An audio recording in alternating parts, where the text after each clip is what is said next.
The small conservative rural town of Schweizer-Reneke in the northwest province has a population of less than 50,000, including white Afrikaners. When the votes there were counted after the May 2019 poll, the DA had lost every polling station there, after 20 years of strong support.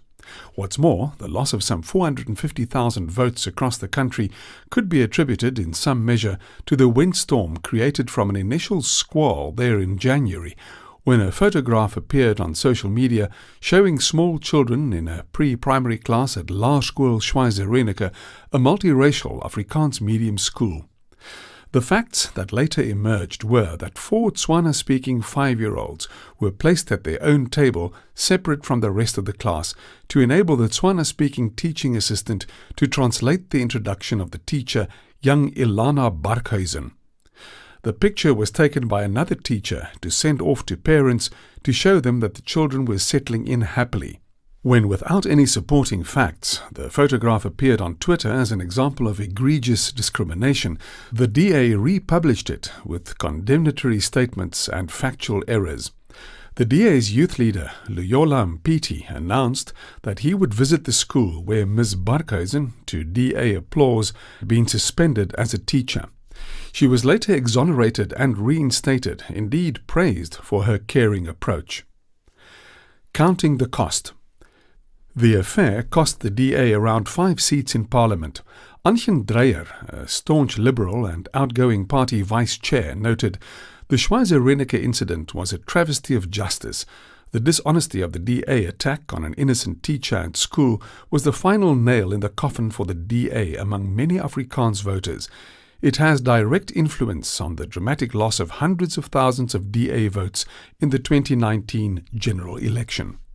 Dreyer later presented a report on the party's slideway, which contained no fewer than 13 other events and incidents where the DA had abandoned the legitimate interests of its Afrikaans supporters or even insulted them.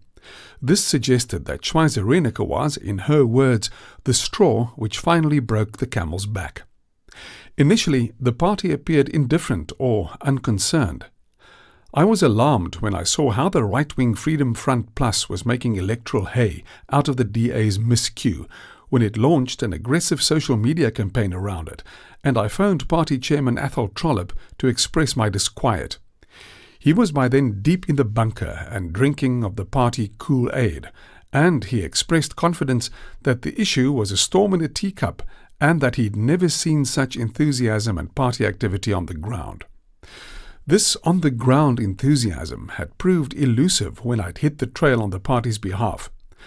I'd addressed a string of meetings in Gauteng and Cape Town, at one of them in Centurion near Pretoria.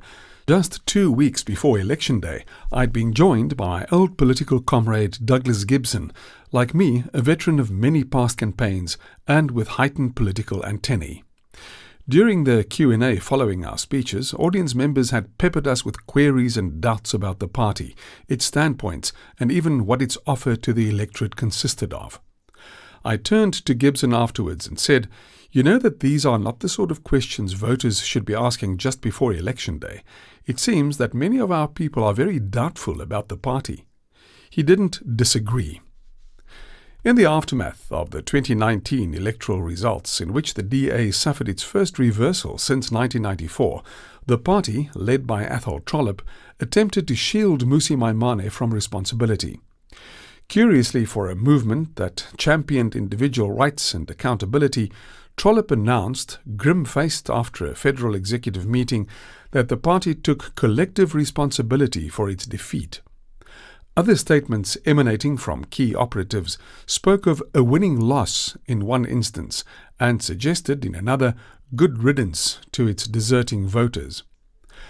I felt the party needed to take itself by the scruff of the neck and stop avoiding the hard questions, so a few days after the results I phoned Maimane. I'd pondered at length the predicament of the party, especially as media calls proliferated, seeking my views on its performance and about Maimane's position. He sounded disconsolate and said he felt terrible about the loss of support and the calls for his head. I tried to buck him up by reminding him what Boris Becker had said after losing his crown at Wimbledon in 1987. "Nobody died. I just lost a tennis match.